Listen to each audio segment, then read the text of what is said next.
Welcome to Jen Cares, powered by Chozen Live Podcast.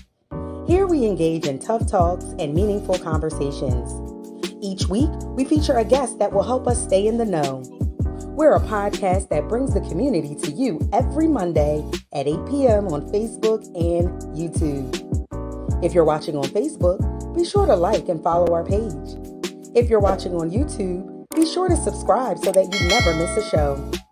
Now, here's your host, Jen Cares.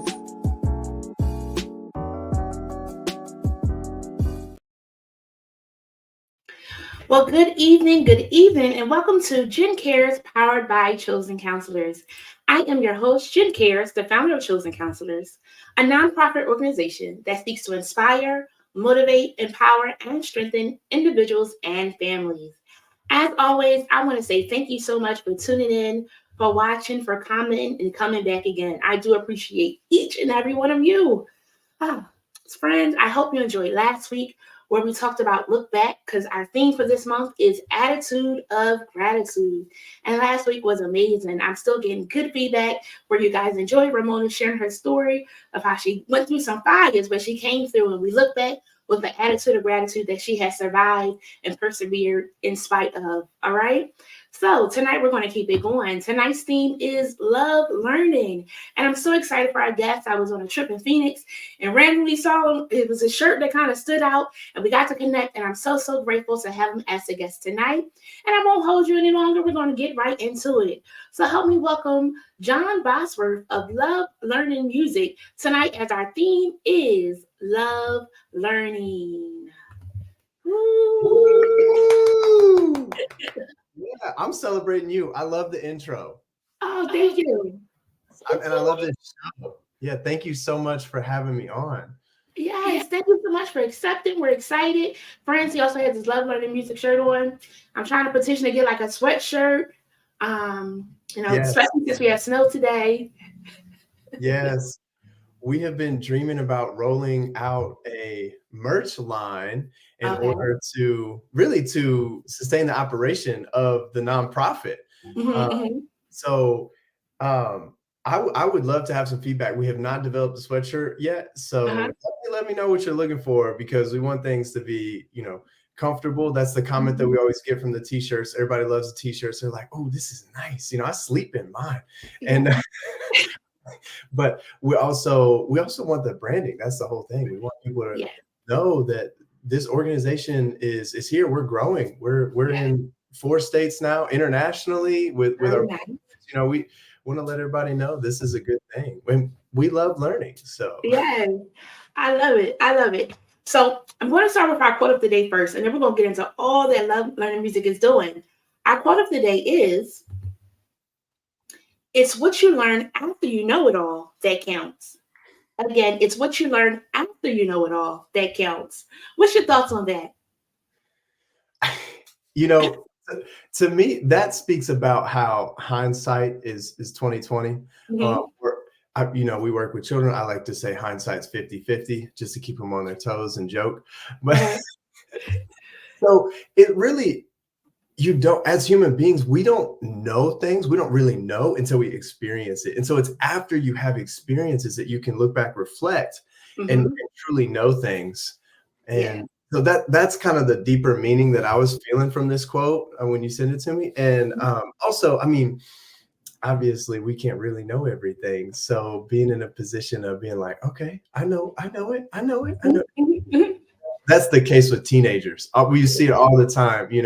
If they're 14 to 18, they know everything. So I think coming to a place in your life where you do know it all, and then realizing that you really don't after that time period, that's what matters. That's where you start to learn. That's where you start. And I think you'd be a great, because you said like teens, but some adults. Well, those teenage years can extend to 21, 22. That happens very commonly. When I was 21, I knew it all. Yes, of course. Of course. For sure. At least we thought we did. It was like, when I'm grown, it's gonna be this. And found out when I was grown, like, wait, maybe I should have had more fun being a kid, just a little while longer. Yes. Yes. But we're still learning. We're learning it now. There's another quote that I really like about that. Mr. Rogers, the famous Mr. Rogers, the TV show, said a child's work, their job is to play. Yeah. And I think sometimes, we forget that and we try to take play away from kids and like, oh, you got to work, you got to get your schoolwork done. And like, for sure. I mean, obviously we love learning, but the way that the child is designed to learn is through play. So, we got to foster play. We got to make the education happen through play. And another thing, like you mentioned, I mean, we got to keep in mind we're all human beings. So, I was talking to a mentee today. He's 13 and he thinks I'm cool. I don't know what I did, but he thinks I'm cool. So he listens to me. So I said, hey, listen, when you grow up, there's adult things that have, and if anything has the word adult in front of it, adult beverage, adult cigarette, adult movie. What that means is it's bad for human beings and adults choose to do it because adults aren't thinking straight. And so I was like, human beings are human beings. So if it's bad for kids, it's bad for adults too. And so I'm just saying, we all need to be more like human beings instead of human doings. Right. Just playing and just listening. So agreed. As adults, we have to make better choices with doing some of those things because we get too excited having that freedom. And then sometimes it can be taken away from us if we do it too much or don't use wisdom with what it is that we are doing. That's a good one. So let's get into it, John. Tell us a little about who John is. Yeah, so I'm John Bosworth. I'm the founder and CEO of Love Learning Music. And that is amazing because the organization is amazing. But what makes the organization amazing is the people. So it's really not about me. And I will say the organization is amazing. But, all I did was really tap in with the right people and not quit. Yeah. So that is a hallmark of who I am. And first and foremost, I'm a husband. So I have an amazing wife who does early childhood development. Is a specialist in the field. She teaches kids who are deaf and hard of hearing and have a variety of special needs and medical complexities. She teaches them how to listen and talk. Very nice. Auditory verbal therapy. So my number one job is supporting her. Nice. Yep. Very nice. And leading Love Learning Music. I love it. And it's dope because like Love Learning Music has the music therapy piece to it as well. Yes. We have actually a growing number of therapy practices because the reason that the organization exists and that all of our team members are doing that work is for the benefit of children and families, people that we serve. And so all of our programs are actually adapted to the needs of people that we serve. So yeah, we have a growing number of therapy programs. We actually just changed the name of the business to Love Learning Plus. So we're accommodating more departments and programs like Love Learning Language, Love Learning Reading, Love Learning Behavior. One of the largest issues within our school systems today is behavior. And there's an amazing book that Oprah did with this trauma doctor, and I can't think of his name, but she linked up with him for a lot of work for years, and so they wrote this book together, and it's called What Happened to You. And so the concept is, when a child has bad behavior, sometimes we're inclined to say, "What is wrong with you, child?" But the question that we really need to ask is, what happened to you? Because it's the trauma in their life that causes the bad behavior. So we do have a large issue of bad behavior, but that's not the problem. That's a symptom of the problem. Yes. And Yeah. if we're going to fix the problem, we got to address the problem.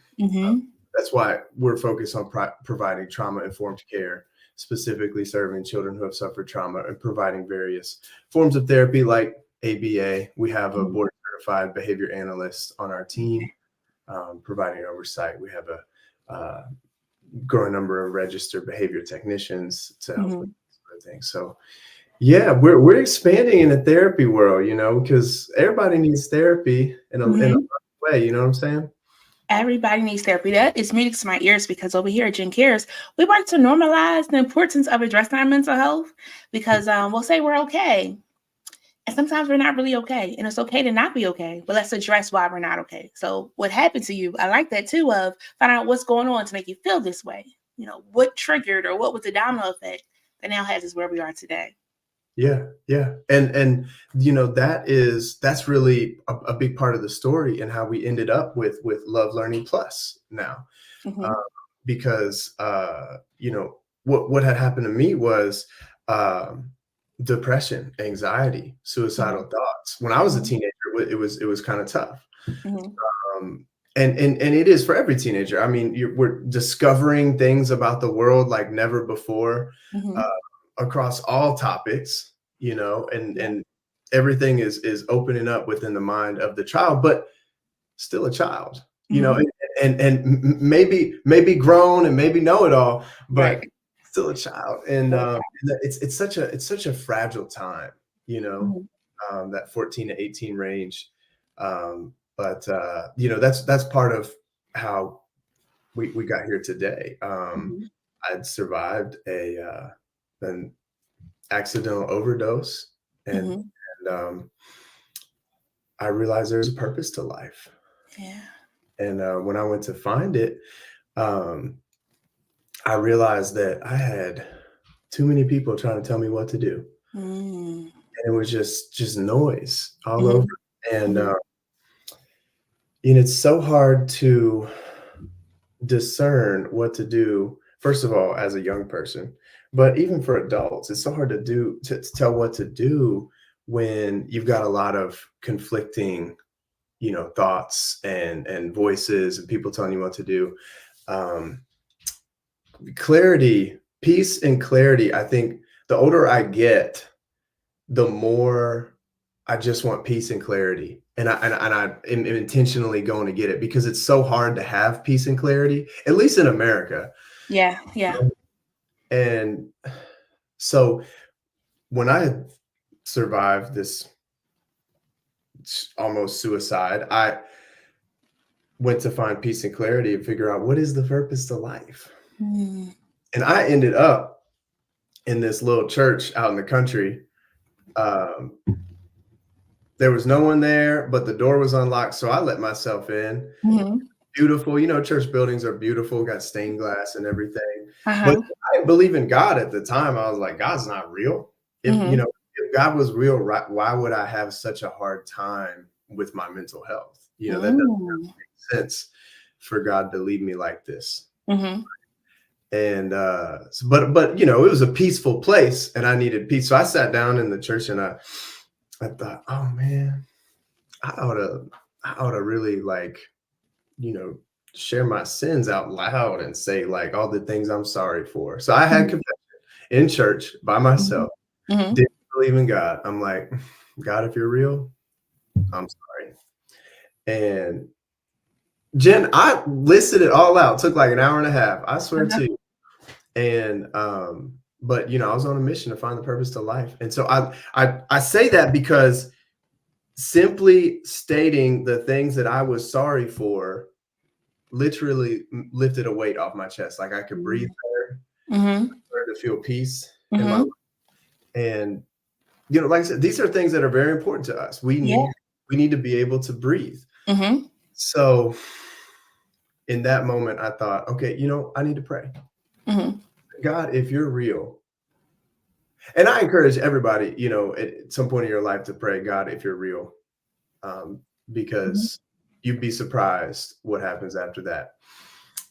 And when I said that prayer, I started asking for help with my little sister. I said, God, if you're real, you got to help my little sister because I'm about the worst big brother there is. Mm. Made so many bad decisions, and so as I'm going through praying for every member of my family, I literally heard a man somewhere in this church sanctuary Mm-hmm. say, "Walk with me." Wow. And I stood up. I said, "Who's there?" Yes. Couldn't find a person. Not a car in Uh-huh. the parking lot. Mm-hmm. No doors Mm-hmm. open. Nothing. Nobody is. I actually went through the whole building. Got a self tour. There was Okay. not a soul. So it's still a peaceful place, but I was actually pretty terrified at that point. I Uh, understand. you know what I'm saying? Because I Mhm. heard this man, and so I just went back to that sanctuary. It still felt a little peaceful, but kind of terrified. And I'm like, God, if you're real, um, I'm gonna need you to help me right now because there is a man somewhere in this church, and I'm scared. And if I'm crazy, then I'm gonna need help with my brain because I definitely heard. Yeah. So as I'm praying for my family and I'm going through this, I heard, "Walk with me." Same man, and then I'm freaking out. I'm Mm-hmm. I've heard it twice, so I'm not crazy at this Mm-hmm. point. Like, it's Mm-hmm. real, right? Yes. It's not just my head playing tricks. So I um I was praying for help because I was scared. Yeah. And for the third time, this man said, "Walk with me." Ooh, Jen, right in that moment, I realized that the voice was actually now in front of me. And so I opened my eyes and I saw Jesus Christ in this ray of golden light, like the Mm-hmm. sun was behind him, but like Mm. light was coming out of him too. And I guess he was just wearing like a white robe of light. I don't know. All I could see was a smile on his face, and his eyes were like lights, Mm-hmm. shining, like diamonds or like a bright light, and just glistening and beautiful, and this white light. And yeah, he just smiled, and I saw like a hand come out of this white robe of light, and he said for a fourth time, he said, "Walk with me." Mm-hmm. And I just actually just fell on the ground and started crying because I was so overwhelmed with Yeah. love, Yeah. joy, and peace. I had never really felt those emotions like that, and it was so powerful. Yeah. The only thing I could really do was just lay on the floor and cry. And I mean like ugly cry, like Mm. just snot tears everywhere. Like, the beautiful thing was I remember clearly not having a thought. Mm. I was not thinking. I was only experiencing this emotion. Mm. And it was so positive. Um, it saved my life in that Mm-hmm. moment. Because I said yes. I discovered that Jesus is alive, that Jesus loves me, Mm-hmm. Jesus has a goal of walking with me through life. Yeah. And so, yet when I said yes, I immediately got a gifting with music. Like, I started to hear a song in my head that I Mm-hmm. had heard before. And I'm like, it's like you listen to the radio and you're jamming, you get it stuck in your head. But I had never heard it before, and that had never happened before. So, I'm still seeing Jesus there. Uh-huh. Or laying on the floor crying for a while. Now I'm like, okay, yes, and I'm gonna follow you. And then the music's playing in my head, and so I'm like, Jesus, what is going on? He said, go record it, and I'm like, okay, yeah, I'm okay. Yeah, I mean, you're the boss, like for Yeah. sure. Yeah. Yeah. And so I get up to go, and he stopped me. He said, John, said my name, and I'm like, yes. He said, stop cutting your hair as a sign of dedication. Do that for me. And I was like, okay, yeah, no problem, no problem. And I literally go and I just keep hearing a song in my head. So I start writing it down. I, Mm-hmm. I go home, pull out the keyboard that had a lot of dust on it. Mm-hmm. I'm trying to think away. Because when you have the piano in the house and you're like played when you were a kid and stuff, but like you didn't really catch on. I've been kicked out of piano lessons because I was very energetic. I like to, improvise. So I didn't really have great piano skills, but I started to just try to make the piano do what I was hearing in my head, and um, miraculously, I ended up playing chords um, and actually just composed this piece of music. Wow. Yeah, and I thought, okay, so there's something going on here with music. Mm-hmm. So that's when I looked into it a bit more. And as you can imagine, like everything changed. I just looked at the world different. So the only thing I wanted to do was help people. Before, the only thing I wanted to do was hurt myself and hurt other people. But now I just looked at it, I just want to help people. And I realized that, my specific gifting was to help people through music. So I just went all in. I like, I was on the brink of death. God saved my life. Mm-hmm. And now the only thing I can think about is helping people through music.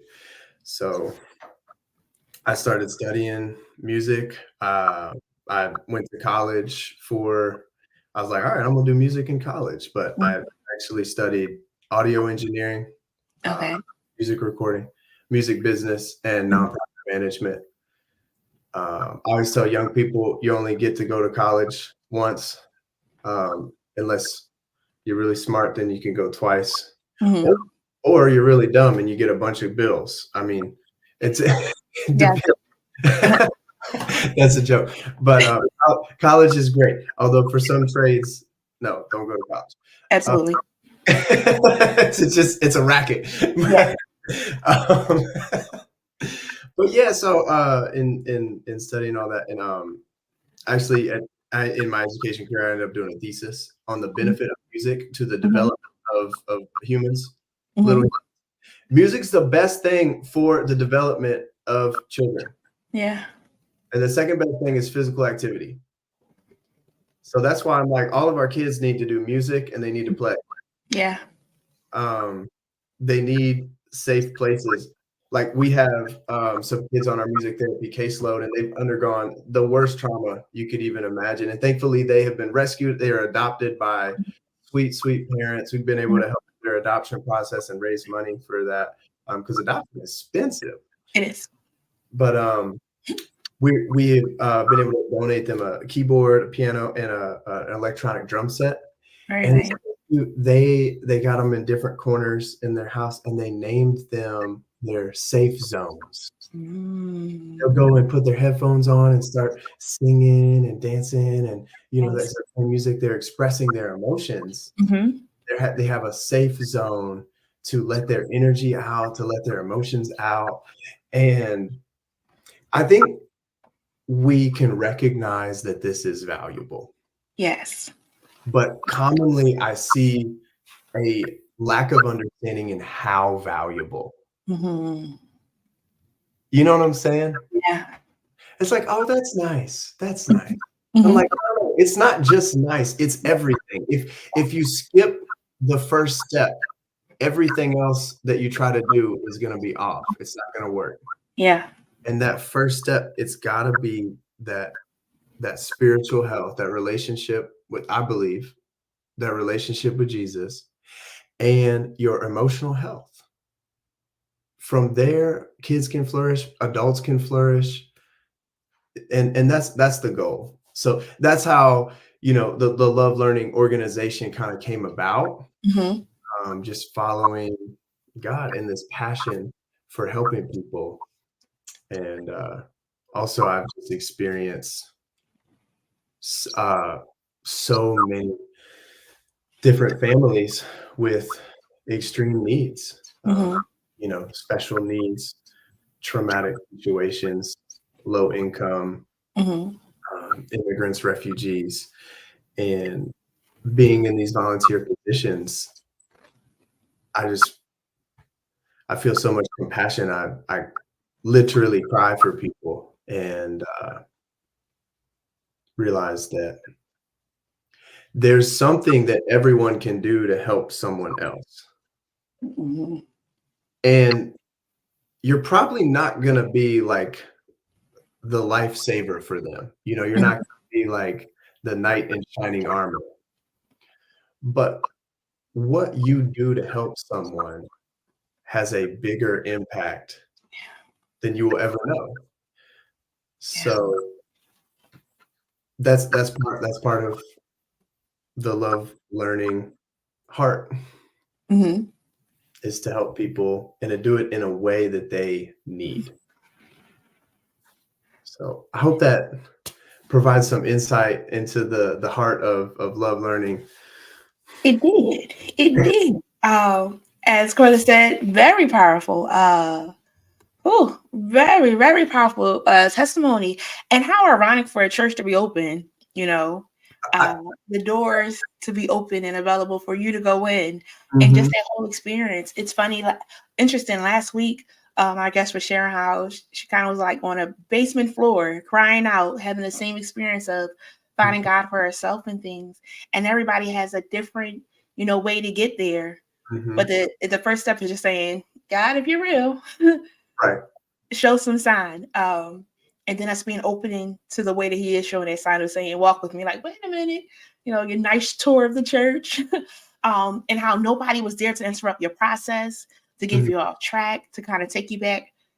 All right, let's try this again, like see what's going on. Amazing testimony of how everybody's path is different, how they get connected is different, but making sure that you zone out that time so you can have that moment for yourself, because other people can say stuff, but you mhm. got to be able to know for yourself. You got to have that connection for yourself. Yes.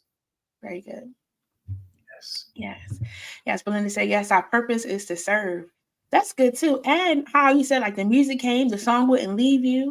And Mhm. after tinkling away, so now you're playing piano and What's amazing? I actually developed the producer's gift. okay. So I can hear music that is brand new; it's never been created, Mm-hmm. uh, and I can actually play uh, all the instruments to create it. I studied audio engineering in college, so I can record it as well. It's Mm-hmm. absolutely crazy. Wow. It's so Stevie Wonder has this gift, Prince has this gift, and I am not comparing myself to them at all. Mm-hmm. I'm just Yeah. trying to provide a picture, because we know them, they're very famous, and Yeah. we understand their musical process some. Mm-hmm. But what I'm trying to say is the ability to hear music and create it with various different instruments um, is special. It is. And what blows me away is I didn't really do anything to get it. Like, the only thing that I did was respond to that gift that God had given. Like, I Mm-hmm. became aware, okay, I got a gift, and all I did was like, okay, I'm gonna try and, I'm gonna try and learn more. I'm gonna try and practice more. I'm gonna try and get with the right people so that I can grow more. Uh, but it's not like I'm some superstar trainer or anything like that. Um, so it's definitely a supernatural thing. And I mean, I think that's the best way. Mm-hmm. Because what I've seen is like when people build themselves up, at some point that tower that they have built has got to fall, because Mm-hmm. it's built on people's strength. Yeah. And people's strength, like, we're pretty amazing, but we're our ability to produce things that are everlasting, it's got to be connected to God, because God is everlasting. Um, so yeah, I've seen how tapping into what God can do in a relationship with human beings, being everlasting. Um, Recently, I was listening to somebody speak about humility, Mm-hmm. and how Jesus had said, and Jesus is a good role model. Yeah. So he He had did. said, um, you know, after healing people, like literally like healing these terminal illnesses. Just he would touch them, and I imagine he'd hug people, and Mhm. all better. And Yeah. then he'd say, "Okay, don't tell anybody. Mhm. Y'all don't tell anybody, okay?" Yes. Yes. And he was so intentional to live this like quiet, humble life, Mhm. and avoid fame at all costs. Mhm. And so I'm like, okay, that's a good way to operate, because Jesus is a good role model. And so this guy was talking about this, um, and he was telling me about, or he's telling everybody, and I'm listening to this message. He said, um, one of my mentors is from India, and he used to tell me about this woman he would serve the poor with. Her name was Teresa. They would go out and they would serve the poor and they would feed them and provide clothing and just help them however they needed. There's a lot of people in India. There's a lot of remote places, and there's a lot of poverty. And so he said this woman was so focused on serving poor people and just helping them. She wanted zero recognition. She wasn't like telling anybody her name. She wasn't telling them anything. She was just serving them, because she loved people. He said, now Mother Teresa is a household name. Wow. Wow. And, she has a legacy. She's been dead for a while. And Mhm. so we all know who she is, Mother Teresa. Mhm. And that's an example of how partnering with God will create something that lasts longer than you do. Yeah. But you try to build something, say a business, for example. Somebody tries to build a business because they want to get rich. Uh-huh. Business probably going to fail at some point. you Mhm. know so Oh, good things. That you said is part of respond to the gift God gave me. But then you said you was gonna learn, you was gonna practice. And this is something for all of us, friends. When we have our gifts, we should learn more about it. We should practice more in it because that helps us to cultivate it, to make sure it is growing as it should. Because He give us the gift. We still got to do our part. Like he blows a breath of life into it, but I have to still show up. It's like the Bible says, study to show yourself approved. You got to be ready and prepared to do the piece that you have to do. Powerful. And then the other part of sharing about Teresa, when it's in you, it's in you. If it's in your heart to do something, you'll do it. Don't need a big name. Just Mhm. trying to be able to help somebody else. And that's what we are all called to do, help somebody else. And as we help others, somebody is helping us too. But Oh, also having a mindset that I'm helping you, that doesn't mean you're going to be the one to help me. That doesn't mean I'm helping the person that's going to help me back. It's going to be somebody else. As long as we lower the expectation or remove that expectation, because just 'cause I'm helping John doesn't mean that John's going to be able to help me back. He might not have the capacity.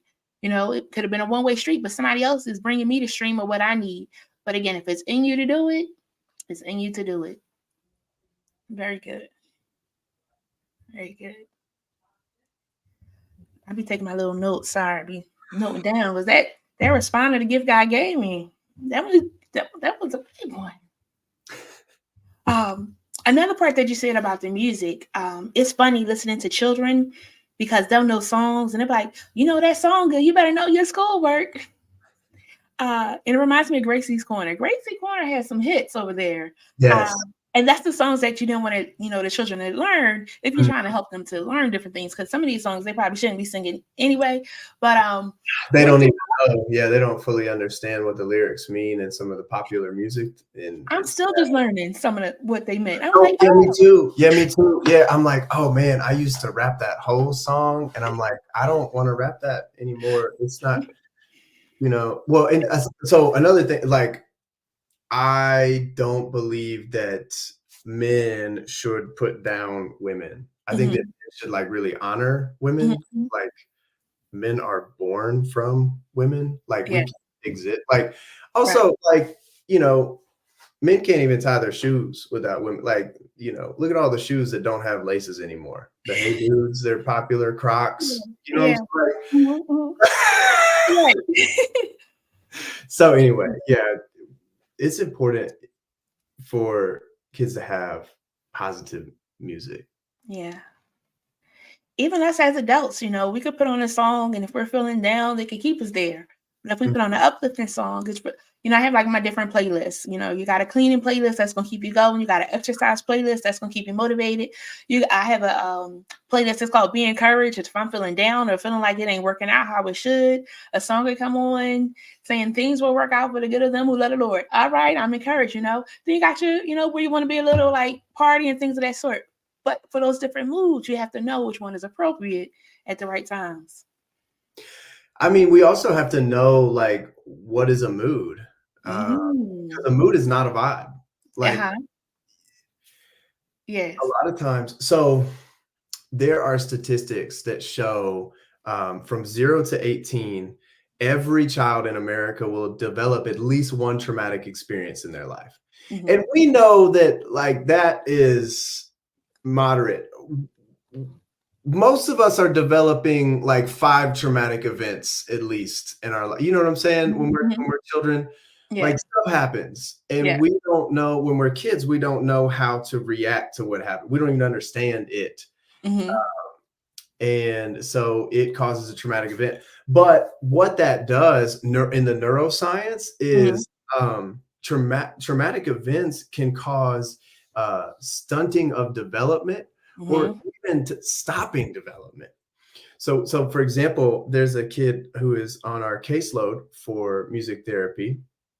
And when he was a baby, he was neglected, which is the most common form of trauma and abuse. And so he was neglected, and his mom just wasn't able to take care of him because she was neglected and traumatized and abused. You know what I'm saying? It's a cycle. And so he was found crawling around in a front yard in a days-old dirty diaper. And thankfully he was rescued and adopted, and we love that. But that lack of love at such a young age was what we call an adverse childhood experience. Yes. It's a severe traumatic event. And it caused his emotional development to stop. Yeah. So being a 9-year-old, even though that happened at age 1 and 2, being a 9-year-old, he only understood happy, mad, and sad. Those were the only emotions or moods that he could actually comprehend. So everything that he felt had to fit into one of those 3. But we know that there are a lot more moods, right? There's annoyed, there's frustrated, disappointed. Yes. It's important to learn those because we can't assume that everybody knows them. They may not even know that their emotional development was negatively impacted. And there's a lot to learn. Yeah. A lot.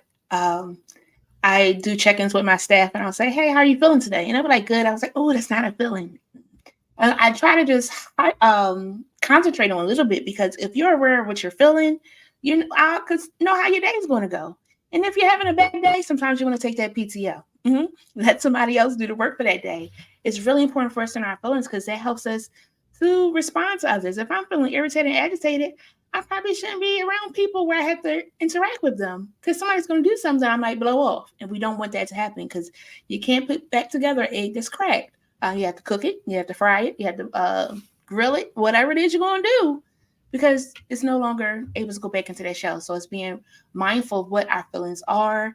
I share about the feeling wheel. I have a list of feelings at my desk that they can all pick up to know what's going on for you today, because it's very important. It really drives our day. If you're having a bad day, road rage, mess up, we respond in a way, and we know that that does not always go good. So we'll be able to keep our emotions in check, but also deal with them so that they don't overpower us.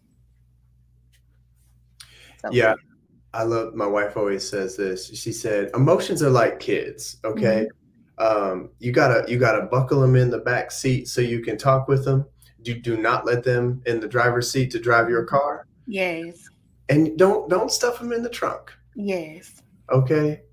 They're like kids. Put them in the back seat, buckle them in, have a conversation while you're driving your car. Yes. Very good. That's very good. So you and your wife went on a roll with this, I see. So you said you're in 4 states. What states are you in? Tennessee, Indiana, Virginia, Arizona. Very nice. What was your first state? Initially started in Virginia, Okay. and then we founded the nonprofit in Tennessee. The Okay. organization started as an after-school music education program at Boys and Girls. Okay.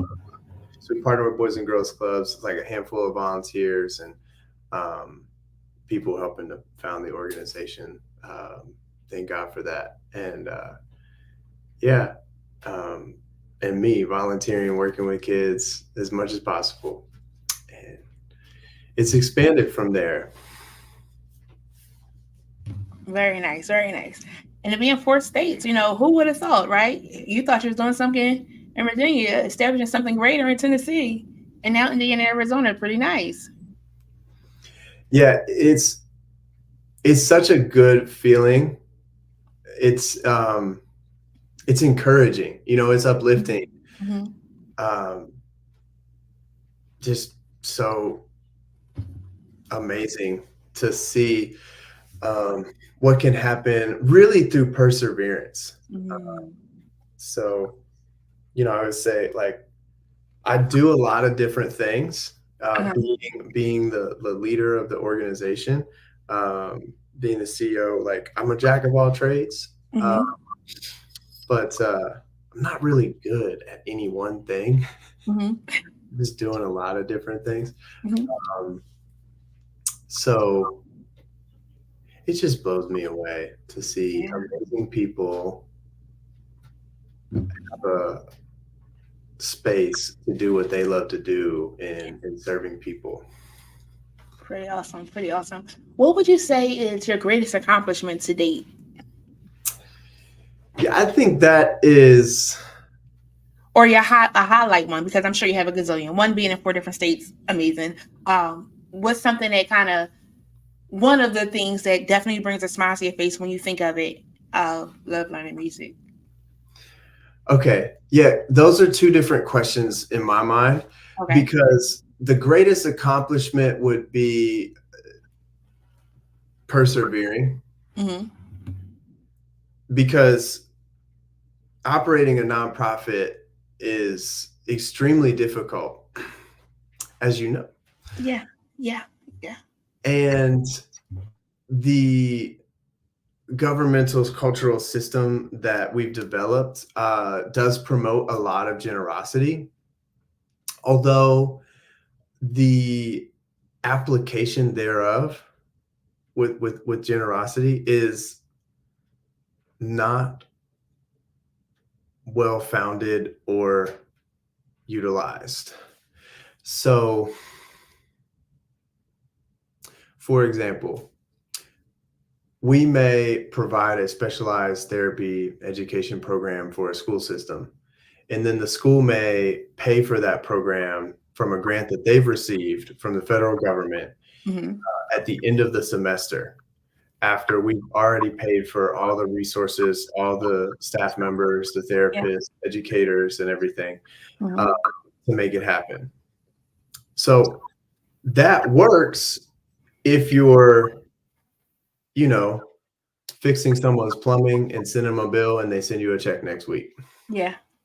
It doesn't really work when you're operating a complicated organization that is a nonprofit. It's not profit, and fronting all the costs. Yeah. So that's just an example of how our world has stacked against us when it comes to operating a nonprofit and helping people, because this is a wonderful thing. We are a capitalist society, so our system is set up in a way that is designed to make money for people. Which is great, because we need money to help people. That's how we help people. That's the fuel for helping people. Although, unless we're very intentional with that system, when you have businesses and everything that's set up to make money, and then you have nonprofits that are designed to not make money, but instead to help people, Yeah. they're just like forgotten and not really fueled. Does that make sense? Yeah. Yeah. Not without a big fight. Right. Yeah. So the interesting thing is doing the work of helping people, but also doing the work of fundraising. Yeah. It's like having two businesses in one, which is why foundations are great, because a foundation is a nonprofit that's only there to funnel money into nonprofits that are charities that are helping people, which is great. We need more foundations. But that's the greatest accomplishment, perseverance. Gotcha. Because it's easy to quit. It's hard to show up every day. It's easy to quit. Yeah, it's easy to quit. It's easy to just be like water, find the easiest path, you know, the least resistance. But the path of least resistance doesn't produce positive results. It just pays the bills. How many people you know in your life that are unhappy in their job? You know, that's not what we were made for. That's not that, you know, that's like a fish trying to run a marathon. Yeah. Fish supposed to be in the ocean. We're supposed to be helping people. Like we're community oriented, you know, so yeah. We gotta do what we're passionate about when it comes to helping people, and just find a way to like make money doing it. Find a way to make money doing it. And that's kind of why I went to therapy. So I went to school for social work, and then I found out, well, I connect people with resources. They still need somebody to talk to. So I said, let me go, school to be a therapist. And I found out I didn't want to do that full time anymore because that was a lot.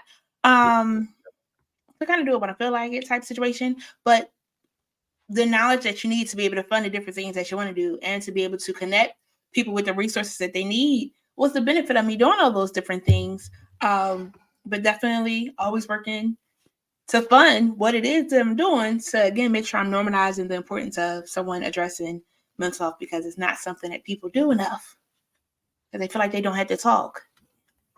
Right. Well, I mean, we're talking about, like I said, peace is so important to human beings. It's not like you can get enough of it. You know, it's like water. I'm gonna need more water. I might have a drink, but I'm gonna need some more. I might have some peace, but I'm gonna need some more. So yeah, my wife and I are big on, especially with young people like in their 20s, you know, getting married. We're like, have y'all been to marriage counseling? And they're like, oh, we went to one session, you know, like premarital counseling. We're like, I mean, it would be really wise to, you know, it would help you a lot to go to premarital counseling. Yes. They're like, oh, okay. And they're like, so what are y'all doing? We're like, we did this premarital counseling program for, I think we had 9 different sessions. We do counseling in marriage consistently, periodically, different counselors. And they're like, oh, do y'all have marriage problems? I'm like, no, because we go to counseling. Like counseling's not there when you have problems. Counseling's there to prevent your problems. To heal them, you know. It's a checkup. Yeah, I went to school specialized in marriage and family therapy. So like I do some couples work sometimes where I do some assessments with couples that are trying to get married, just to help them see what page they're on. And we just go through the assessment. They get to say, okay, we feel good. All right. Y'all feeling good in all these areas that we're talking about. Because sometimes people I have a conversation feel like they, oh yeah, we talked about the things that we wanted. Did we talk about all the things to make sure? Because once you get married, you're like, oh wait, that's how you feel about that? Oh, y'all said y'all talked about it, you know? So you want to talk about those things. And just like you said, it's the maintenance of making sure things go well, because we're growing and changing every day. So as you go in for those checkups, it helps you to stay on point so that you don't have the problems, or like if it does come up, you know what? This is what we talked about doing. Let's try this and see how it works out for us. Very important. But people think they don't need it. And some do survive without it. Some don't. But it's not a bad thing to do it. Right. Yeah. Right. Well, some people survive without drinking water. They drink Coke and stuff. So the first ingredient's water. That's what I hear all the time. The first ingredient is water. I'm like, what's the second ingredient? High fructose corn syrup. Yeah, It's sure. not good for you. Defeats the purpose of the water. Yeah. Like, we have to do what works. Yeah. For human beings, and Mhm. doing it alone, doing it without, help, without counseling of some degree, Mhm. that doesn't work. So Yeah. Oh, agreement with all of it. Agreement with all of it. So, well, next question. Go ahead. sorry, I was just saying, this is coming from someone who's bumped their head a lot. Like, I'm stubborn and stupid. So And we all can be sometimes. We all have those moments where we become a little bit petty. We're like, tit for tat, things of that sort. And after a while, you got to find out what's your why. What was your purpose? right. Getting back on the same page. And this is all relationships, really, friends. Because we have some friendships where we become stubborn and things and we're not being enough support to them. And they're trying to help and love on us and we're not receptive to it. We can't do that. If you want to be friend, you got to show yourself friendly. That means it's not your way all the time. One, you're not right all the time. It goes in line with our, quote, once you learn everything, then you start learning, So, yeah. That's it's true. A process. It's a process. And nobody likes the word process. I get it. We like fast food. But you have to be able to go through the process. Helps you out. That's where the joy is, but I think the problem is that's where the pain is too. And I have a problem personally, but as a society, because I'm a part of our society, and I'm not blaming it. It's my problem to deal with. But I don't know whose fault it is, but it doesn't matter because I always tell young people, it's not your fault what happened to you, but it's your responsibility to fix it. You have to take the step to go get therapy, because the person that hurt you 10 years ago and caused a lot of pain in your life, they are not suffering from that pain in your life. They are living their life, not thinking about you. Yes. You are the one that deals with you every day. So you have to take the responsibility to go get help. You have to take that step. So all that to say, I have a problem with escapism. I get so overwhelmed with leading a nonprofit that I just want to run away. Like, even for a moment, I'm like, what is happening on Instagram? Because if I can just scroll on these little videos, I don't have to think about my problems. Come on. I don't have to face it. I don't have to feel it. There's no pain on Instagram. And that we know that's a lie. But there's this trap that we fall into to try and avoid painful things. But unfortunately or fortunately, just the way it is, the way it is, okay? We grow from pain. So think about working out. Like, the only way to grow your muscles is to work out in some degree. You have to do something to work out. And when you're working out, you're literally ripping your muscles. And when you rip your muscles, they grow back bigger. So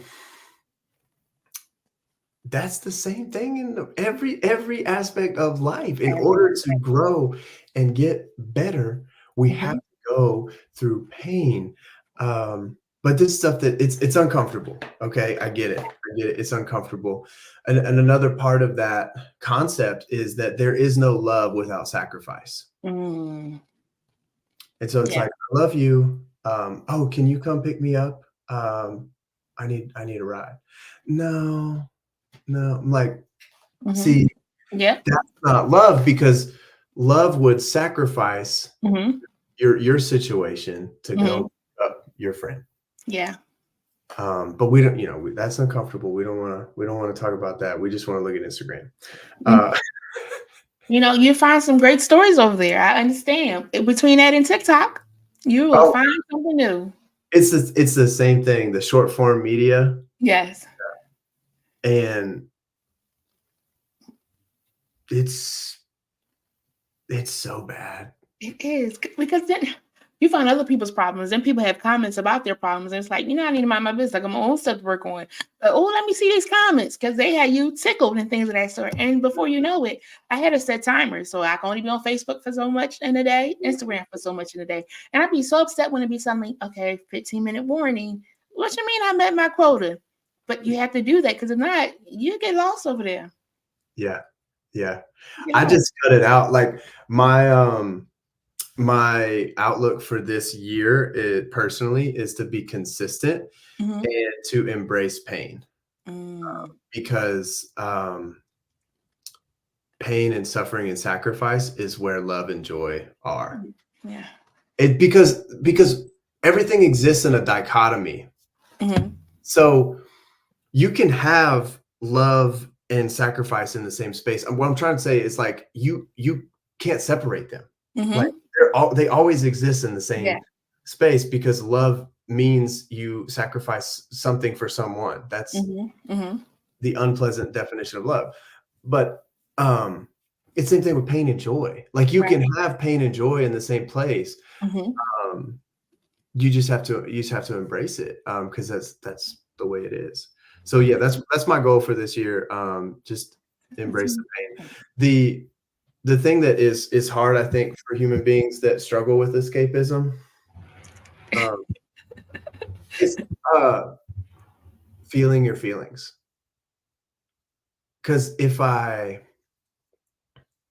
drink, if I smoke, if I watch the TV, I don't have to feel my feelings. But if I don't feel my feelings, I'm not going to develop. I'm just going to stay stagnant. I'm just going to stay the same person. You know what I'm saying? And I'm not gonna figure out my feelings. My feelings are gonna keep hurting me. It's like, you want to know the fastest way to not be sad? Be sad.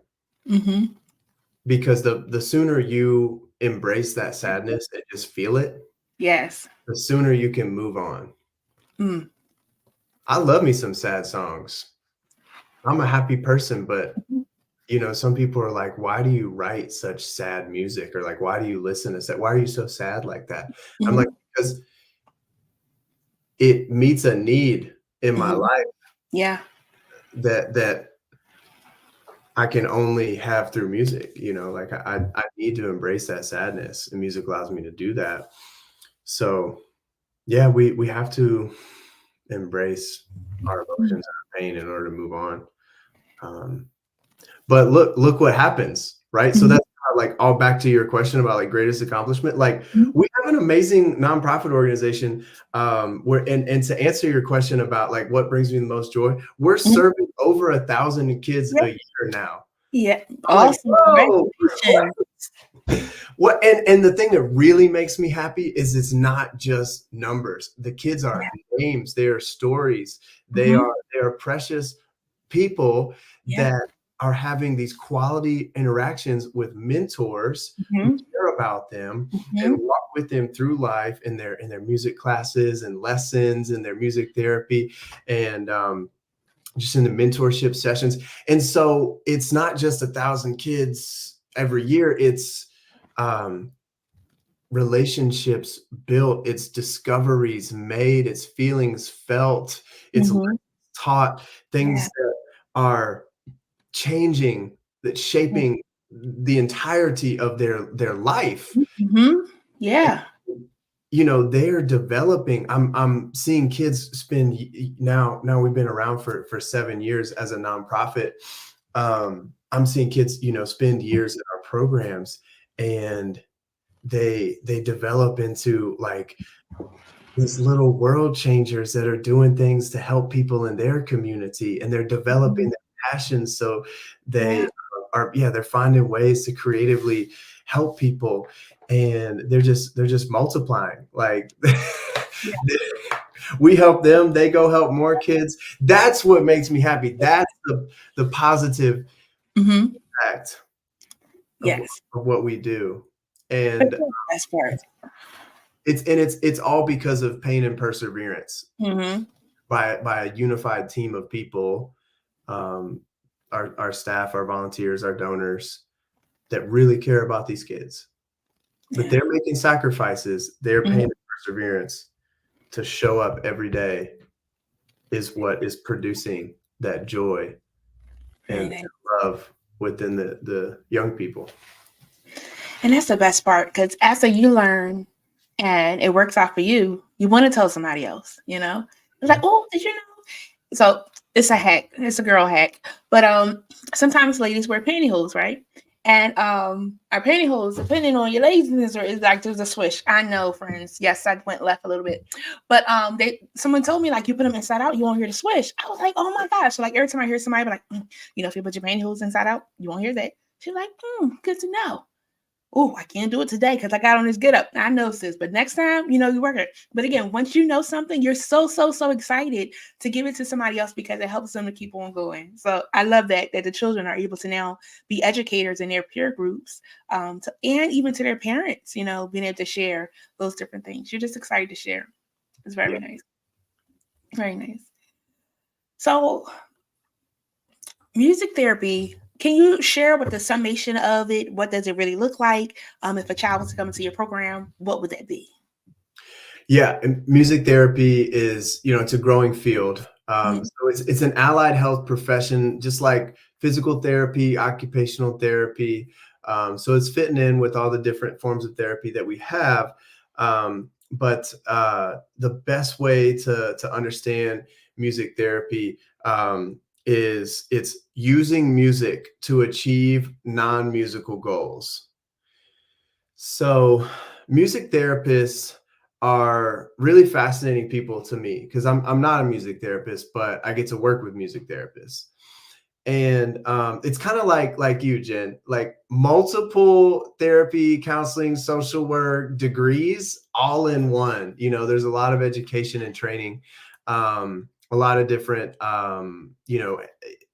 hands-on experience, practicum and internship hours that they have to complete in order to develop themselves into this, highly trained professional. So they're combining, psychology and talk therapy and counseling and processing emotions and things in with music and just an unreal level of musicality. Most music therapists play many different instruments. They sing, they songwrite, they do it all. And that's hard, but they do it in a way that is totally focused on the person that they are serving, and it's completely adapted to what that person needs. So music therapy actually starts with, in our program and many, an intake form. We want to get to know you.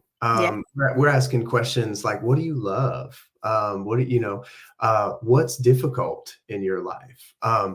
All of these questions start to paint the picture of who is this person that we are now serving. And the next step is what's called the assessment session. So the assessment session is huge because this is the get to know you phase of a relationship. And specifically music therapy is this using music to achieve non-musical goals, but it's within a therapeutic relationship. So that's key. The therapists are all about building that relationship, what they call rapport. Yeah. And so the assessment session is that get to know you where there's going to be a lot of activities. There's going to be exercises that we're doing. We may be listening to our favorite songs and analyzing the lyrics. That's called lyric analysis. And, I guess a well-known thing is like in psychology, the ink blot, like you hold up the ink blot and it's just a random shape, but then you're like, it's an elephant or it's a butterfly, you know.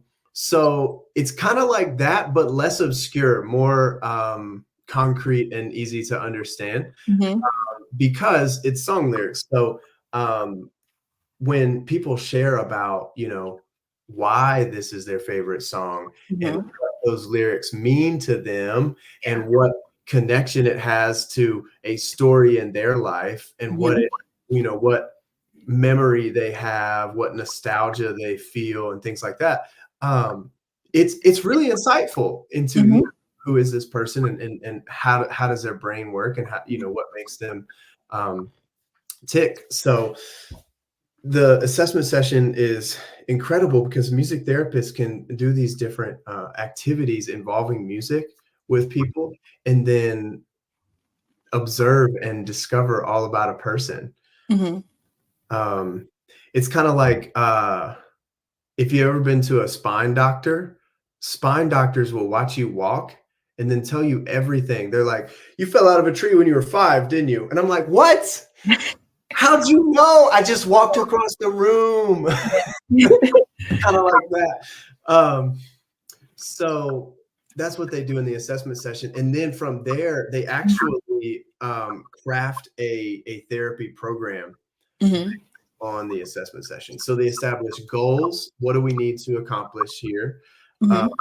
What is this person needing to grow through in their life?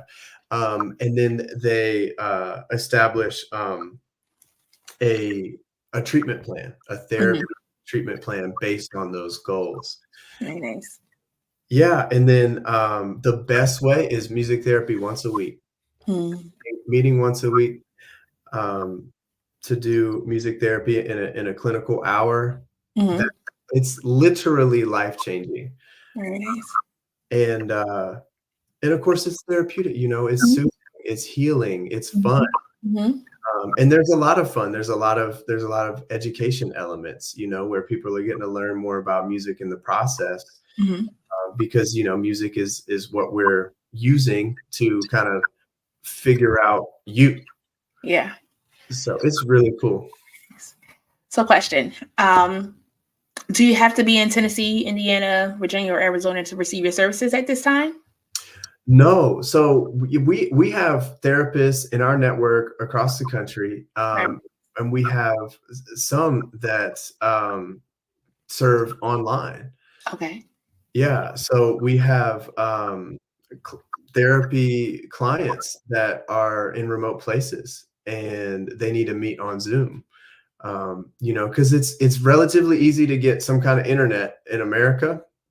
But sometimes it's hard. America's a big country. It's hard to get to the city where all the therapists live. So yeah, we actually have 11 principles that govern how our organization operates. And the first principle is meet people where they are. Very nice. Spiritually, mentally, physically, and emotionally. So we do meet people where they are, whether it's in their home, in their school, a community center, wherever is a good place to meet, or online. Love it. So friends, you guys be sure to check out Love Learning Music. I put their website up. You can check them out wherever you are. You can get some support once a week. And who wouldn't love music therapy? Sounds pretty good. John, what's something that you want us to walk away with? You are loved. That's it. Yeah. It's at the end of the day, it's the only thing that matters. But throughout the day, it's the thing that we forget. So I just want everyone to know that they are loved. Because if you know that you are loved, everything else you think and do is going to stem from that place. And that allows you to get through hard times. That allows you to celebrate good times. And that allows you to help others in their hard times, to celebrate others in their good times. So I just want people to know that you are loved. I love it. Very good, very good. Friends, lovelearningmusic.org, the amazing John. Again, I'm so grateful. Let me tell y'all, my brother PJ always talks about branding. He's a branding strategist and things of that sort. And it's so very important. I'm always wearing somebody's shirt and I get to talk about, their things. I'm working on my shirt line. We getting there. But again, it was the love learning music that caused a connection that now has just gone amazing. And I'm so grateful. And since you said that, I think names also everybody can see it. Since you said that the cotton shirts, the t-shirts are pretty good, I'm gonna get it. And I'll still wait for the the sweatshirts, but I'm gonna go ahead and order my t-shirts so I can be able to share with others the amazing things that you're doing and across the world, actually, since you said you don't have to be in the States. So thank you for not giving. Thank you for sharing your testimony. I got so many good nuggets. Friends, if you join late, go catch that happened in the beginning. It was good. So again, I truly thank you so much for joining us tonight and hope that you have a great evening. Thank you. Thank you. Friends. I hope that you enjoyed that as much as I did. I'm just grateful for the connections that I get where I just meet the people and they come and they share the amazing things that they're doing in their different areas. And I hope that something was shared tonight that really empowered and encouraged you to keep on going in this thing called life. Don't forget our quote of the day. It's what you learn after you know it all that counts.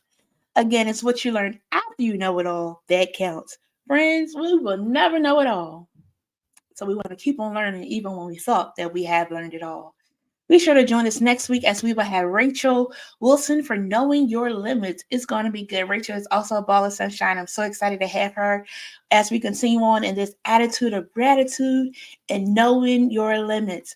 Friends, I also shared last week how we launched a new podcast, Blending Fab. And I know it says coming soon in this, but it launched on January 4th. And this Thursday will be the 3rd episode dropping. So you want to check it out. Check out how it's going. Hey, Chozen friends, I hope you're having an amazing day. Just wanted to share about a new service we are bringing. It is called Blending Fab, the podcast, blending families, attitudes, and beliefs. And I know often people say a blended family is when one person comes with someone else and one of them had children and we're blending it together. What if I told you, actually I'm going to tell you, we believe that blending starts with the first person that came together with the other. How you were raised, if you were raised in a single parent household or by your grandmom in a foster care home, both parents, one parent, no parents.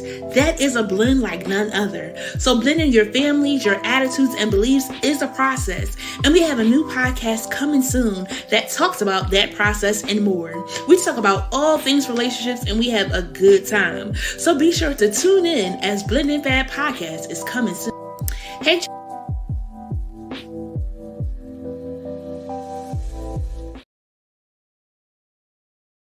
I'm so excited. Blended Fab is live. And when I tell you just how the guests on Jen Cares are transparent and telling you like it is, they over there telling you like it is too and sharing their experience. And I'm so grateful to each and every one of them.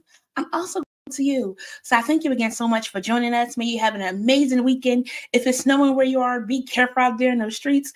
Hopefully this is all we get on the PA side. Please. If not, we'll survive. But I can pray and wish, right? Right. And we're going to love learning in the process. I love you all. Until next time. Good night.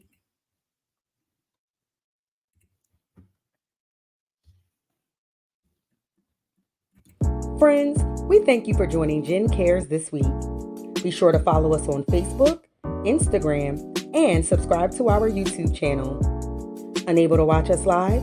Be sure to find us on your favorite podcast platform. You can also visit our website, chozencounselors.com. That's Chozen with a Z, to stay in the know and most of all, never miss a show. If you found value in this show, we'd appreciate you sharing it with a friend.